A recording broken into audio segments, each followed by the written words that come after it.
ஏதோ ஒரு நிகழ்ச்சியிலேயே ஏதோ ஒரு சிந்தனையிலேயே வாழ்க்கை ஓடிக்கிட்டே இருக்குது. அது முழுமையாக அடையணும்னா மனம் திருப்தி அடையணும். அந்த மனம் திருப்தி அடைவதற்கு என்ன? நல்ல நல்ல நட்புகள் உருவாக்கிறது. அந்த நட்புகள் உருவாக்குவதற்கும் புது புது நண்பர்களை பேசிக்கிறதுக்கும் புது புது நண்பர்களை பழகிக்கிறதுக்கும் அதே மாதிரி புது புது செய்திகளை கேட்டுக்கிறதுக்கும் இந்த பார்க்கு ஒரு முக்கிய காரணமாக இருக்குது. நானே என்னென்னலாம் டெய்லி சிந்திக்கிறது. சரி, என்னப்பா பேசலாம், எதுப்பா பேசலாம்னு சிந்திக்கிறது.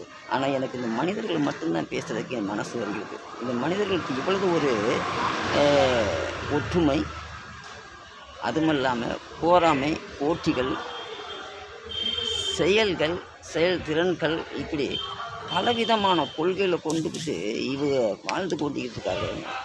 இந்த வாழ்க்கை எல்லா ஜீவங்கள்ட்ட இருந்துட்டா